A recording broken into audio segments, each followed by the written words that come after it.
UTV ನ್ಯೂಸ್ಗೆ ಸ್ವಾಗತ. ನಾನು ಆಶಾ. ಪೌರ ಕಾರ್ಮಿಕರ ವಿವಿಧ ಬೇಡಿಕೆಗಳನ್ನು ಈಡೇರಿಸಲು ಒತ್ತಾಯ. ಇಂದು ವಿಜಯಪುರ ನಗರದ ಜಿಲ್ಲಾಧಿಕಾರಿ ಮುಂದೆ ಕರ್ನಾಟಕ ರಾಜ್ಯ ಮುನಿಸಿಪಲ್ ಕಾರ್ಮಿಕರ ಸಂಘ ಸಿಐಟಿಯು ನೇತೃತ್ವದಲ್ಲಿ ಪ್ರತಿಭಟನೆ ನಡೆಸಿದರು. ಮಹಾನಗರ ಪಾಲಿಕೆಯಲ್ಲಿ ಕೆಲಸ ನಿರ್ವಹಿಸುತ್ತಿರುವ ಗುತ್ತಿಗೆ ಹಾಗೂ ನೇರ ಪೌರ ಕಾರ್ಮಿಕರಿಗೆ 4 ತಿಂಗಳಿಂದ ವೇತನ ನೀಡದೆ ಇರುವುದು ಮತ್ತು ವಿವಿಧ ಬೇಡಿಕೆಗಳನ್ನು ಈಡೇರಿಸಬೇಕೆಂಬುದು ಜಿಲ್ಲಾಧಿಕಾರಿಗಳಿಗೆ ಮನವಿ ಸಲ್ಲಿಸಿದರು. ಕಮಿಷನರ್ ಅವರಿಗೆ ಭೇಟಿ ಮಾಡಿದ್ವಿ. ನಾವು ಭೇಟಿ ಮಾಡಲಿ ಕಮಿಷನರ್ ಅಂದರು ಅವು ESI PF ಕಟ್ಟಿಲ್ಲ, ಅದ್ರ ಸಂಬಂಧ ಅವ್ರ ಪೇಮೆಂಟ್ ನಾವು ಎಡ್ಲಪ್ಪ ನಮ್ಮ ಕಡೆನೇ ಐತಿ.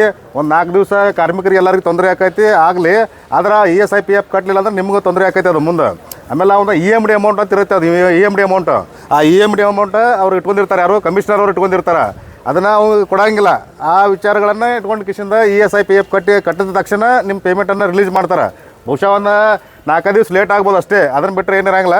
ಈಗೇನು CITಯು ಏನು ಕಾರ್ಯಕ್ರಮ ಹಮ್ಮಿಕೊಂಡ್ರಲ್ಲ, ರ್ಯಾಲಿ ಹಮ್ಮಿಕೊಂಡ್ರಲ್ಲ, ಇದು ನಿಜವಾಗ್ಲೂ. ಯಾಕಂದ್ರೆ ಈಗ ಎಷ್ಟು ವರ್ಷದಿಂದ ನೀವು ಕೆಲಸ ಮಾಡಾಕ್ತಿರಿಲ್ಲಿ, ನಿಮ್ಗೆ ಏನೋ ಸಮಾನ ಕೆಲಸಕ್ಕೆ ಸಮಾನ ವೇತನ ಕೊಡಬೇಕು ಒಂದು. ಆಮೇಲೆ ನೇರ ಇದರಲ್ಲಿ ನಿಮ್ಮನ್ನ ಇದು ಮಾಡ್ಬೇಕು, ನೇರ ಪಾವತಿಸ್ಬೇಕು ನಿಮ್ಗೆ ಹಣವನ್ನು.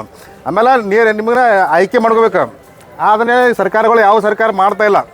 ಈ ಸರ್ಕಾರಕ್ಕೆ ನಮ್ಮ ಏನು ರಿಕ್ವೆಸ್ಟ್ ಅಂತಂದ್ರೆ, ಈ ದುಡಿಯೋ ವರ್ಗಕ್ಕೆ ನೀವು ತೊಂದರೆ ಕೊಡಕ್ಕೆ ಹೋಗ್ಬೇಡ್ರಿ ಅನ್ನೋದು ಒಂದು ಮನವಿ ಅವ್ರಿಗೆ. ಈ ದುಡಿಯೋ ವರ್ಗ ಆಗಿ ಉಳಿತೈತಿ, ಮೇಲ್ವರ್ಗ ವಿಚಾರಗಳು ಹೋಗ್ಬಿಡ್ತಾರೆ. ಅದಕ್ಕಾಗಿ ದುಡಿಯೋ ವರ್ಗ ಒಂದು ಸ್ವಲ್ಪ ನೋಡಿರಿ. ಯಾಕಂದರೆ ಈ ದುಡಿಯೋ ವರ್ಗ ನಿಮ್ಮನ್ನು ಓಟ್ ಹಾಕಿ ಆರಿಸಿದಂಥ ವರ್ಗ.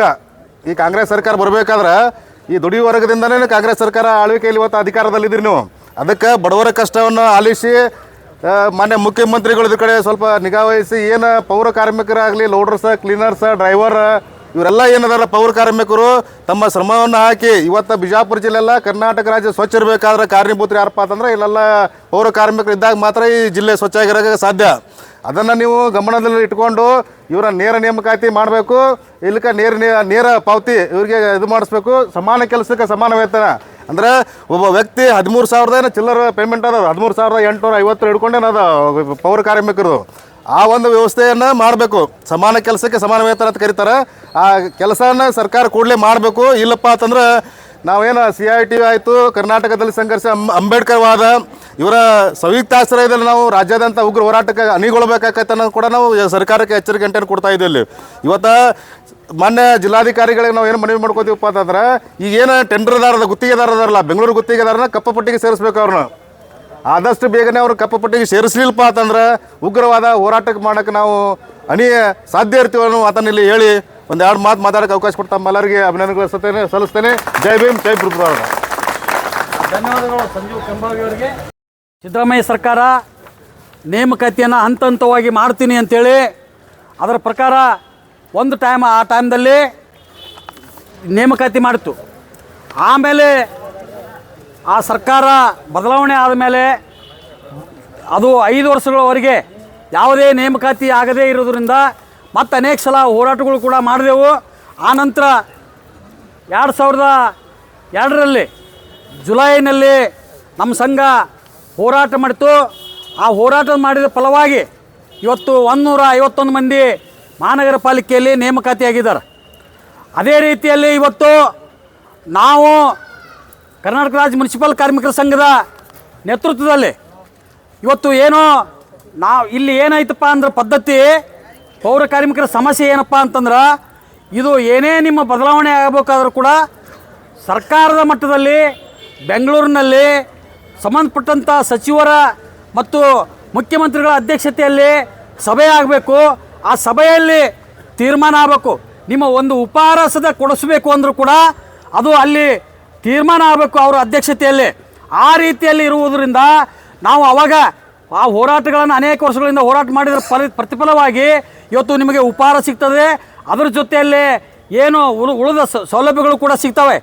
ಅದೇ ರೀತಿಯಲ್ಲಿ ಇವತ್ತು ಏನು ನಮಗೆ ನೇಮಕಾತಿ ಮಾಡುವ ಪೂರ್ವದಲ್ಲಿ ನೇರ ವೇತನ ಅಂತೇಳಿ ಮಾಡ್ತಾರೆ.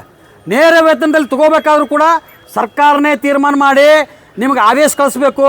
ಸಂಬಂಧಪಟ್ಟಂಥ ಯಾರಿಗೆ ಆಯುಕ್ತರಿಗೆ ಕಮಿಷನರ್ಗೆ ಅವ್ರು ಆದೇಶ ಕಳಿಸ್ಬೇಕು. ಅವಾಗ ಮಾತ್ರ ನೇರ ವೇತನ ಅಂತೇಳಿ ಮಾಡ್ತಾರೆ.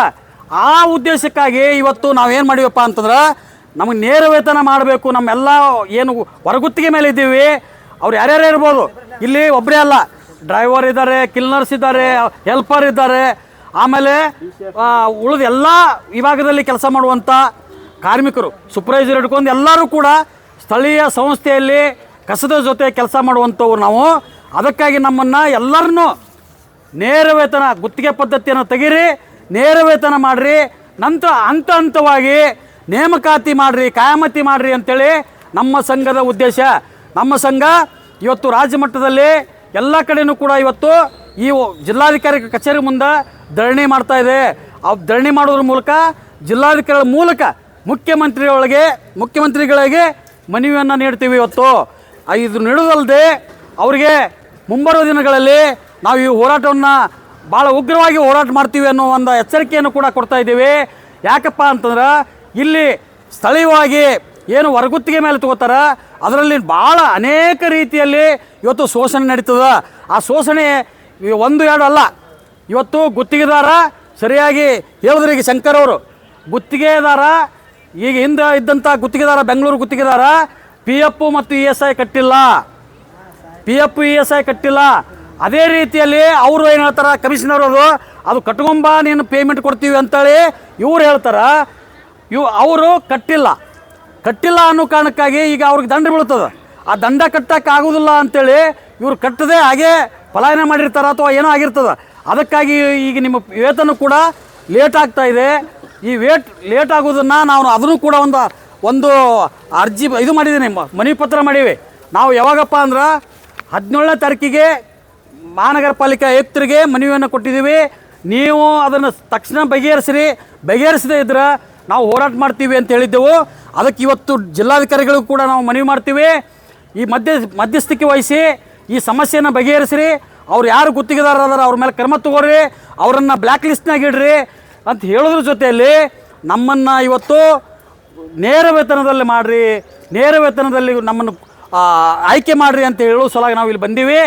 ಅದಕ್ಕಾಗಿ ಬಂಧುಗಳೇ, ಇವತ್ತು ಒಂದೇ ಅಲ್ಲ 108 ಸಮಸ್ಯೆಗಳಿದಾವೆ. ವೇತನ ಕೊಡೋದಿಲ್ಲ, ವೇತನ ಕೊಟ್ಟರು ಸರಿ ಕೊಡೋದಿಲ್ಲ, ವೇತನದಲ್ಲಿ ಇವತ್ತು ಸಂಬಂಧಪಟ್ಟಂಥ ಅಧಿಕಾರಿಗಳು, ಇವತ್ತು ಹೆಲ್ತ್ ಇನ್ಸ್ಪೆಕ್ಟರ್ ಇರ್ಬೋದು, ಮತ್ತೊಬ್ಬರು ಇರ್ಬೋದು, ಅಧಿಕಾರಿಗಳು ಭ್ರಷ್ಟಾಚಾರಕ್ಕೆ ಇಳಿದ್ಬಿಟ್ಟಾರೆ. ಅವ್ರು ಹೆಂಗಪ್ಪ ಅಂದ್ರೆ ಕೆಲವು ಮಂದಿನ ಮನ್ಯಾಗ ಕೂಡಿಸ್ತಾರೆ, ಅವರಿಂದ 8 ರಿಂದ 10 ಸಾವಿರ ರೂಪಾಯಿ ವಸೂಲು ಮಾಡ್ತಾರೆ. ಅವ್ರು ಮನೆಯಾಗೆ ಇರ್ತಾರೆ, ಅವ್ರ ಕೆಲಸ ನೀವು ಮಾಡ್ತೀರಿ. ಈ ರೀತಿಯಲ್ಲಿ ಇಲ್ಲಿ ಭ್ರಷ್ಟಾಚಾರ ನಡೆದದ. ಭ್ರಷ್ಟಾಚಾರ ಯಾವ ರೀತಿಯಪ್ಪ ಅಂತಂದ್ರೆ, ಯಾರು ಮನ್ಯಾಗ ಕೂತಾರ ಅವ್ರ ಕಡೆಯಿಂದ 8-10 ಸಾವಿರ ರೂಪಾಯಿ ತೊಗೋತಾರ, ಅವ್ರ ಕೆಲಸ ಉಳಿದವ್ರು ಮಾಡಬೇಕು. ಈ ರೀತಿಯಲ್ಲಿ ಇಲ್ಲಿ ಹೆಲ್ತ್ ಇನ್ಸ್ಪೆಕ್ಟರು ಮತ್ತು ಸಂಬಂಧಪಟ್ಟಂಥ ಪರಿಸರ ಇಂಜಿನಿಯರು ಇವರೆಲ್ಲರೂ ಕೂಡ ಅಲ್ಲಿ ಲೂಟಿ ಹೊಡ್ಯಾಕ್ತಾರೆ. ಅದನ್ನೆಲ್ಲನೂ ಕೂಡ ನಾವು ಇವತ್ತು ಖಂಡಿಸ್ಬೇಕಾಗ್ಯದ. ಅವ್ರ ಜೊತೆಯಲ್ಲೇ ಇನ್ನೂ ಅನೇಕ ಸಮಸ್ಯೆಗಳಿದಾವೆ. ನಮ್ಮನ್ನು ನೇರ ವೇತನದಲ್ಲಿ ತರುವುದ್ರ ಜೊತೆಯಲ್ಲೇ ನಮ್ಮನ್ನು ಈ ಗುತ್ತಿಗೆ ಪದ್ಧತಿಯಿಂದ ಮುಕ್ತ ಮಾಡಿ ನಮಗೆ ನೇರ ವೇತನ ಕೊಡ್ರಿ. ಅದು ಅಲ್ಲದೆ ನಮಗೆ ಯಾರು ನೇರ ವೇತನದಾಗಿದ್ದೀವಿ ಅವ್ರನ್ನ ಕಾಯಮತಿ ಮಾಡಿರಿ ಅಂತೇಳಿ ಈಗಾಗಲೇ ಒಂದು ಅಂಕಿ ಸಂಖ್ಯೆ ಕೇಳಿದ್ರು. ಯಾವುದು ಚುನಾವಣೆ ಸಂದರ್ಭ ಮುಗಿದ ತಕ್ಷಣವೇ 93 ಪೋಸ್ಟ್ ಇಲ್ಲಿ ತುಂಬಬೇಕು ಅಂತೇಳಿ. ಆದ್ರೆ ಅದು ಪೂರ್ಣ ಆಗಿಲ್ಲ, ಅದು ಕಂಪ್ಲೀಟ್ ಪ್ರೊಸೆಸ್ ಆಗಬೇಕು. ಅಂದ್ರೆ ಅಲ್ಲಿ ಫೈನಾನ್ಸ್ ಡಿಪಾರ್ಟ್ಮೆಂಟ್ಗೆ ಹೋಗಿ ಬರಬೇಕು ಬೆಂಗಳೂರಿನಲ್ಲಿ. ಅವೆಲ್ಲ ಆಗಬೇಕು ಅಂದ್ರೆ ಅದಕ್ಕೆ ಪ್ರಯತ್ನ ಮಾಡಬೇಕು ಸಂಘದವರು. ಆ ಸಂಘದವ್ರು ಪ್ರಯತ್ನ ಮಾಡಿದ್ರೆ ಮಾತ್ರ ಆಗಕ್ಕೆ ಸಾಧ್ಯ ಐತಿ. ನಮ್ಮ ರಾಜ್ಯ ಸಮಿತಿಯವ್ರು ಹೇಳಿದ್ರು ಆ ಟೈಮ್ದಾಗ ಸ್ವಲ್ಪ ಇಲ್ಲಿ ಬಂದು ಕೆಲಸ ಮಾಡ್ಬೇಕಾಗ್ಯದ, ನಮ್ಮಲ್ಲಿ ಸಮಸ್ಯೆ ಆಗ್ಯದ, ಅದಕ್ಕಾಗಿ ಮೆಂಬರ್ಶಿಪ್ ಕಲೆಕ್ಟ್ ಮಾಡಿರಿ ಅಂತೇಳಿ. ಮೆಂಬರ್ಶಿಪ್ ಯಾರು ಕೊಡಲಿಲ್ಲ. ಹೀಗಾಗಿ ಅವೆಲ್ಲನೂ ಕೂಡ ಕೆಲಸಗಳು ಅಲ್ಲೇ ನಿಂದಿಲ್ತಾವು. ಅದಕ್ಕಾಗಿ ಮೆಂಬರ್ಶಿಪ್ ಕೊಡಬೇಕು ಸಂಘಕ್ಕೆ. ಅವ್ರ ಜೊತೆಯಲ್ಲೇ ನಾವು ಕರೆದಾಗ ಹೋರಾಟಕ್ಕೂ ಬರಬೇಕು. ಅಂದಾಗ ಮಾತ್ರ ऐसे ही खबर देखने के लिए UTV न्यूज एक्सप्रेस को लाइक करें, शेयर करें, कमेंट करें और सब्सक्राइब करना ना भूलिए। आपके विचार हमारे लिए बहुत मायने रखते हैं।